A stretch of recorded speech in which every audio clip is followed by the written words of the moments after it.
everyone, welcome to Everything. It's June.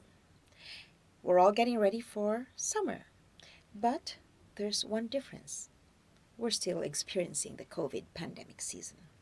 Despite all the highs and lows, though, we're seeing a lot of creativity among everyone. And right now, for example, our guest is a singer, songwriter, musician who's shown so much creativity despite staying home. He's a multi awarded artist, and we're very, very happy to have with us today Sean Hogan.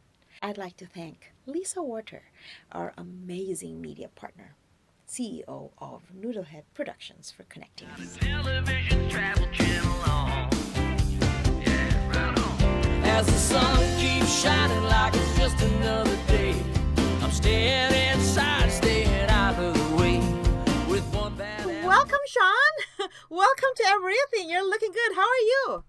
I am well, thanks, Jackie. How you doing? I'm very good, thank you. Well, I like that little chit chat we had prior to this interview, coffee and tires and all. So Yeah. I'm Yeah, sure it's we've. summertime. Gotta get the winter tires off.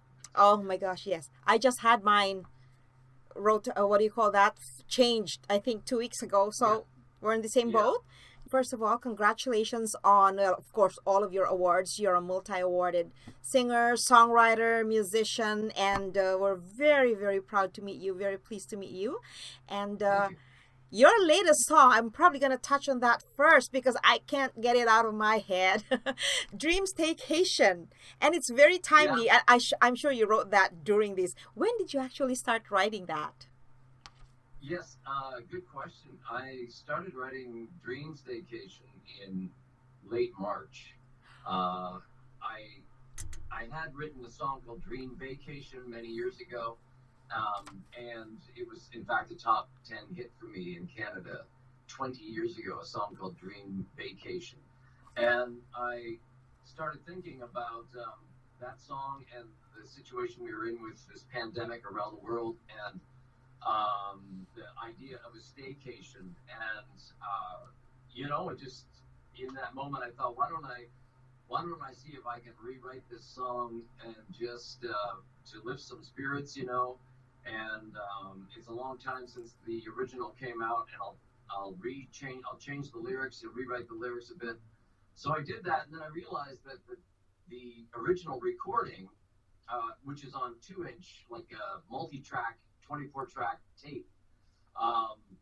There was no studio. I had to get to Vancouver if I wanted to transfer this 2-inch analog tape to digital to just redo the vocals. And I thought it's going to be faster if we just record this song from the beginning and change up a couple things and have the players in isolation, because we're all in isolation right now anyway. True. So, and I was accustomed to doing some recording with people in different places in the world.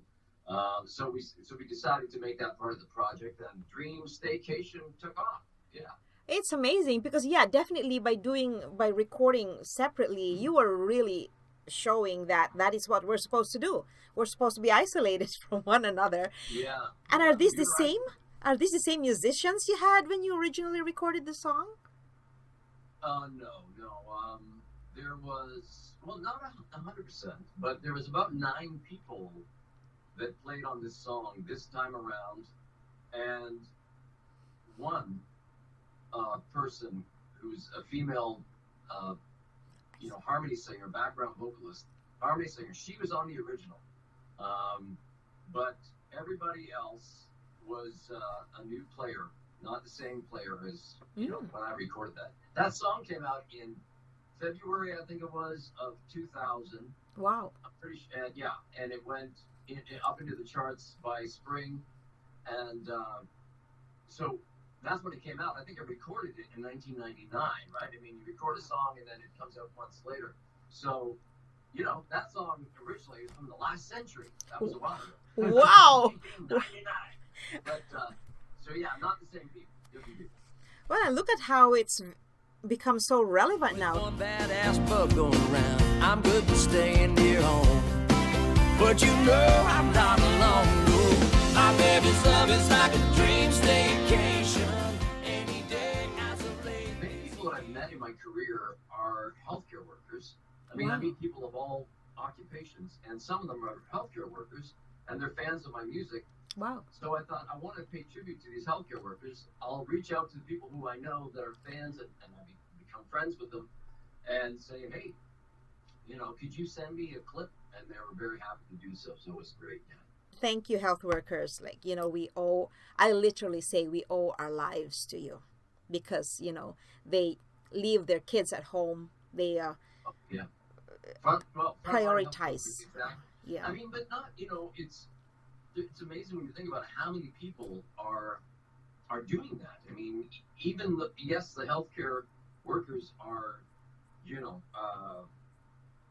essential workers, but and they're helping us get well. But then when you think about it, people who are still operating their grocery stores for us, and people who are driving a bus for people who don't drive. Yes. There's a lot of essential workers when it gets down to it. That's true. I wish I could have put more essential workers in the video. Well, you can always write another song. It's not like you can't. It's that's so true. The garbage men and the grocery store workers. Yes. It had to take this pandemic for us to really realize, honestly, how essential, how valuable they are to us, right? These are jobs that now we realize without them we can't really function, and they are the ones that don't get paid so much, right? Or don't get benefits really. So I'm glad you used that upbeat music, right? Did you even have to think like, should I use something slow or should I go fast, or did you just go fast right away? No, that's a good question. The original song that I rewrote, the song I mentioned earlier, Dream Vacation, is actually much slower. Oh. It was about 118 beats per minute, and this that we did was, I believe, 130 beats per minute in tempo. I wanted to keep it up and fun, even though I was going to kind of break that fourth wall of, I'm singing about how much fun it is to be at home with my loved one. We're gonna have a great time together, but this is why we're here and not going out, and we're having a staycation. So I thought, I gave a shout out. We gotta wash our hands. We gotta pay tribute to the doctors and nurses, And then it was like, okay, that's enough. Let's go back to this fun song, because I didn't want to bring it down in making it too solemn and too it can be overwhelming and depressing, right?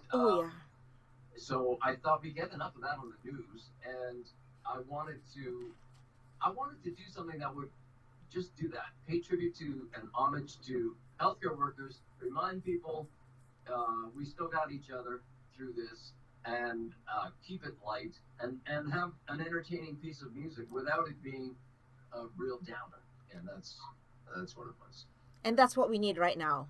I watch the news a lot during the day, and of course, with everything going on right now, as this first wave maybe is kind of coming down a bit, and now we have, of course, issues with considerable issues with law enforcement and people of color, and it's another big issue coming up, and it's like, wow, there's nonstop heaviness in the news, right? Yeah, that's true. So I think music is good for being an escapism for people, and I think that's one of the great elements about music, is that it can take our minds and lift us up. Creativity really, really has its rewards, right? Well, I had in that video, I had footage that I shot in southern Mexico 2 summers ago. I was there in July in Huatuco, which is just above Guatemala in southern Mexico. And it's funny to me.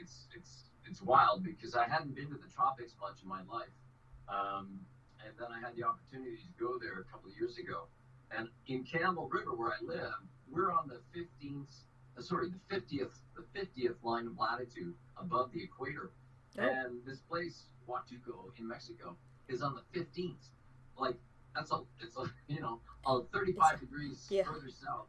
Wow. And so I had some of this video footage that I put in to make it like a bit of a dream. And that's where we had our friend Lisa and her husband, kind of dreaming on the couch. And then we had this footage of the tropics there. And it was kind of surreal, to show to blend them together and dissolve. Like this fella's kicking back and he's at home, but he's dreaming about these places. And then we merged it, of course, with people having fun in, you know, in this part of the world where we all live in this point. So it's, yeah, it was a creative project, and I think it's an entertaining video. There's a lot to see, you know, there's a lot to see. The song has been out for about a month, and at the same time when it came out, simultaneously, people started talking about, we got to open up our economy. We got to get people back out there. We got, you know, yeah, the pandemic's going on, but you know, I think it's going to go away, but we don't know if it's going to come back. And it's, you know, there's all this talk, but at the same time, it's not going to go away like that. And we do have to consider how we can, you know, slowly be back into what used to be the normal, and yet, you know, respect and I think take care of everybody, you know, because nobody wants to take home a virus that can't be fought very easily. So we all need to think about each other now. That's true. And well, thank you for that very powerful message. You are very inspiring. Even during this COVID pandemic, no one would probably even realize what you've gone through in 2011. And I wanted to actually touch on that. Like, who would ever have thought that you had oral pharyngeal cancer in 2011, stage 4? For a singer to have problems with your throat, which is your main equipment at that time, how did that make you feel, and how did it inspire you to like go back to writing again? It was surprising because I've never been a smoker myself. Oh, wow. But it was all up in here on this one side, and mostly it basically is an upper neck, and it started in my tonsil. So I was 45 and I had tonsillitis. Wow. And so I had antibiotics, but the tonsillitis it went away and then it came back. And so the doctors thought, that's strange. We'll give you more antibiotics to kill the tonsillitis bacteria. And it went away again. But I had already, before the tonsillitis, I had strep throat a couple months before that. So it was interesting, and I was curious, why was my immune system not working? No matter what antibiotic I would take that away, something else would come back.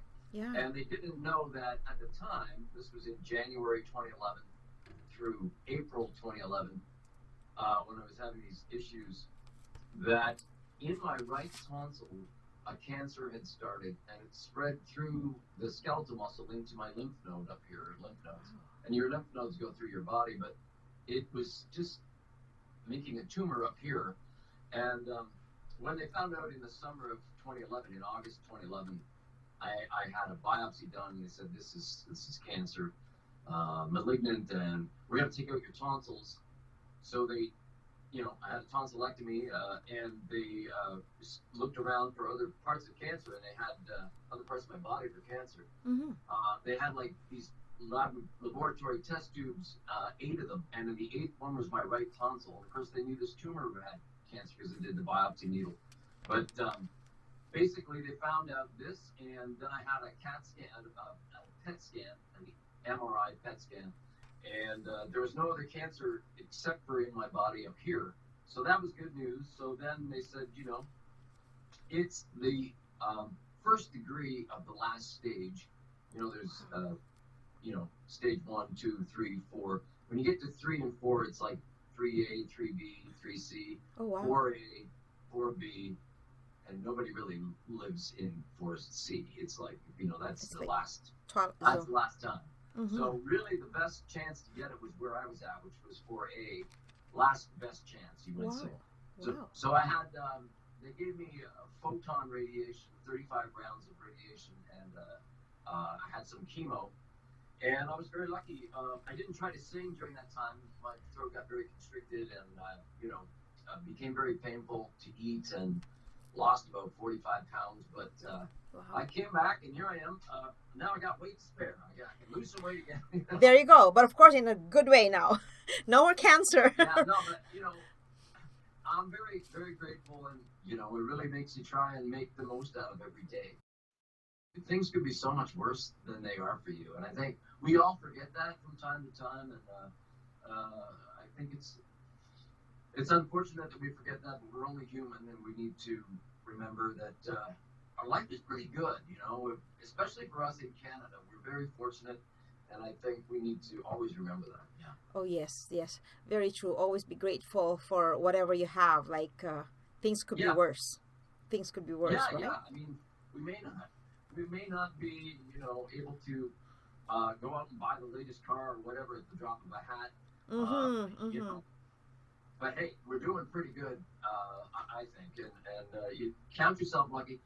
Like that old saying, you know, if you have your health, you have everything, and that's a big part of it, right? I know that you were ready to release Phoenix before you got diagnosed, and it almost sounded like it was really your comeback song after you had cancer.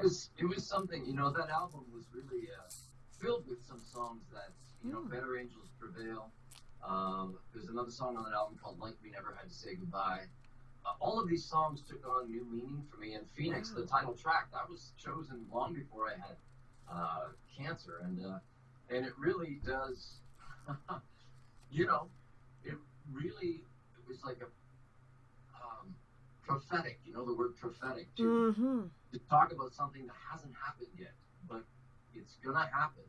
And I just, for why, I don't know why, but there have been times in my life where I've written about something that happened to me later. I've written about something that happens to me much later, or shortly after, and I accept that, but those songs come back to help me and give me support. I had a friend 2 days ago email me, actually text me, saying, your song called Tired of Leaving from your second album, Tired of Leaving, you know, I'm talking to you now through my phone, or I checked the text to tell you, but I'm basically words to the effect that she said, I've never felt more like this song lyric could mean so much to me than right now. And I think as a songwriter, I'm very lucky that my songs can make people either give them a sense of support and comfort, or you know, help them understand that they're not the only one who feels that way, that this is something that we experience, you know. So long before I had cancer, you know, in 2004, I had a song out at radio called Catalina Sunrise, and it's just a fun summer song, you know. It's I had a friend once say, it's like Summertime and Strawberries, your song. Oh, wow. It's like you're singing about having fun in this old car and just cruise along, and you just got the windows down, the roof back, and and you know, it's just a nice song like that, nostalgia. Well, I had this fan reach out to me and say, I'm having cancer in my stomach, and I'm having chemotherapy, and I know you don't know me, but I asked the doctor to let me listen to your song when I started chemotherapy. Wow. Because it really made me feel happy, and you know, I was like, wow, I couldn't imagine. I didn't know what it was like to have cancer. This was, you know, several years before I had cancer myself. So I think that's probably the biggest payback, is when a song that you write really resonates or touches people and gives them a little bit of comfort, you know?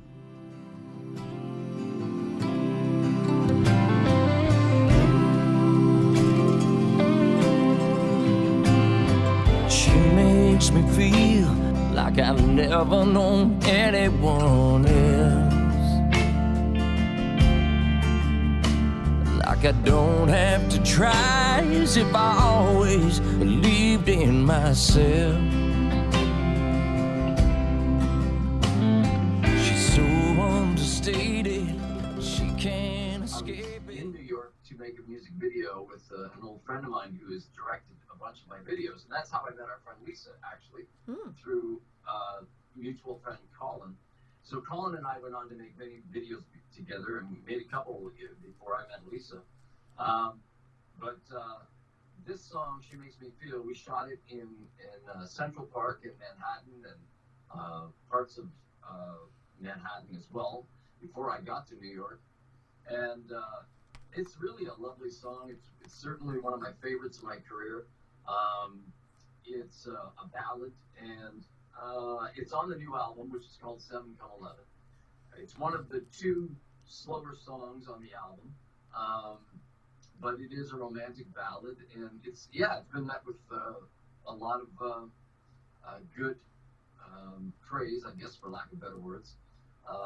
So that is out there. I'm looking to release another song called "The Takeaway" later this month.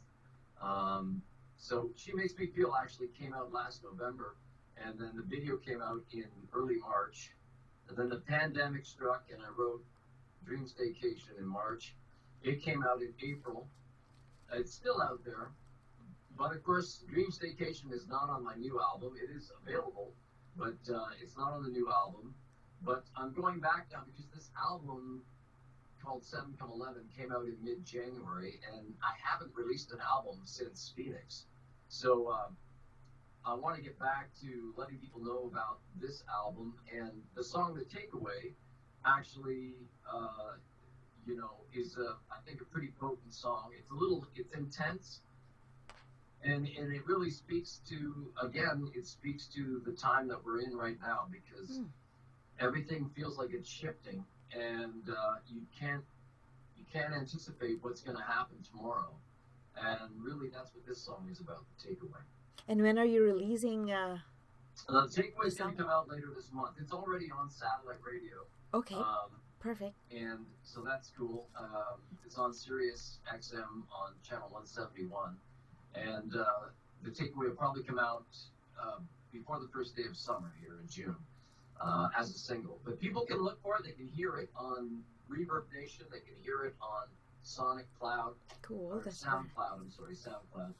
But they can get a sample of my music if they're interested. By surfing the internet, most of my music is out there. You can listen to it. You were just mentioning about satellite, and I know you're doing so well. Your music is up there, like 2018, one of top 20 breakout artists. Yeah. So congratulations. You just keep going. And you're setting a very good example to all of our aspiring young musicians. What do you think is the biggest hindrance to some of our young artists or those who are aspiring that prevents them from moving on? I wish I knew that answer. I think a lot of it is, you have something that you are quite sure you do well, and you need to bring that to the fore so that people can know about your talent. And so often people don't get these platforms. Now, it's easier, I think, these days, but because it's easier, there's many more people jumping onto platforms everywhere. So to be getting a chance to be heard as a unique person is harder, perhaps, to get your voice heard. But you have to have there's a word that comes to me, indefatigable. You have to have, you cannot get tired easily, because you have to keep going. You're like the Energizer Bunny. If a fisherman didn't get any fish one day fishing, and he stopped fishing and packed it in, he's never going to catch any more fish. So I think a great Canadian hockey player once said, you miss 100% of the goals, 100% of the shots on net. You miss 100% of those goals with the shots you never took. And that's true. Like, if you give up on yourself or change your mind, you don't have to say, maybe some people aren't made to be a singer-songwriter for their whole life. And you might have a talent, and maybe it runs a course, but maybe there's something else waiting for you. It's like, just because, Wayne Johnson, the Rock, he once made it on the Canadian football team. Yes. And then he played a couple of games and they fired him. And from there he decided, I'm going to go be a wrestler. So if he never would have gotten fired from the Canadian Football League, he wouldn't have gone on to be a wrestler, and he wouldn't have gone on to be a Hollywood huge superstar. Yeah, true. So because you don't succeed, doesn't mean that you're not going to succeed in some other way with your own gifts, And everybody, I believe, has a gift. And it's a matter of perseverance, you know. I used to jokingly say you have to endeavor to persevere. Find what you're really good at and play to your strengths, you know, and do the best you can. Try to get, if it's music, try to get your music out there to people who could hear it and perhaps assist you in promoting it. Find out who it is that you can work with, and hopefully it works out. Yeah. Your success is based on your tenacity, right? You got your dream staycation running despite COVID. What do you think was the greatest, I know it's hard times, but source of inspiration that got you going? Being true to yourself. I think that's what you can do in the end. If you're true to yourself, the rest takes care of you, you know. I'm glad we have your music to listen to, and I'm very happy we did this interview. Well, summer is coming, and I'm sure there will be lots of artists like you wanting to bring out, you know, share their music. So what are your plans? It's June. What are your plans for the summer, Sean? Some places are asking if I can play live again, and so there's new rules about if there's 50 people or less, you can, you know, with social distancing and it's outside, you can go and perform. Mm-hmm. So I'm really looking forward to that, like doing a show outdoors in front of people again. I hope to do more of that through July, August. And Very nice. I have a Christmas album that I started in February. So the Christmas album is well underway. It's my first entirely Christmas album. I've written half of the album, and I want to have that out in November. Mm-hmm. So I'm finishing that up. And then I have another album that is for next year called Hogan's Heroes and Outlaws, and it's all of my favorite songwriters and bands, and I'm choosing songs from them from 1975 to 2015, so 40 years of different songwriters, and that'll come out in 2021, probably by Christmas. But this year, I'll have new Christmas music out, maybe the album online, I think. I don't know if I'll have, because it might not even be a Christmas tour. I've done 17 years straight of Christmas tours for Canada, and we've helped raise over $250,000 with my Christmas tour. Wow. And I don't know if we're going to have a tour this year, but I'll have a whole album available online of Christmas music. So I'm looking forward to that too. I had a lot of fun in this interview. Thank you so much. This is really great. I appreciate it. And it was a lot of fun. And I appreciate your questions. They're all really good. Thank you, and have a great evening. Okay, take care. Takes me out beyond the wildest destination. I'm grateful just to be near. It's more than enough. My baby's love is like a dream staycation. Like a dream staycation. So don't forget, just because we're staying home doesn't mean we can't have fun. Based on the songs that you've seen from our little snippets by Sean Hogan, there's really no reason why we should be miserable or feel so low. I know times could be really, really bad. We could, you know, we're not seeing very good news around us, but take a break. Once in a while, have fun and enjoy the music. Until next time, my name's Jackie.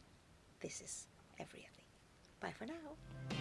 She makes me feel here. We got this love so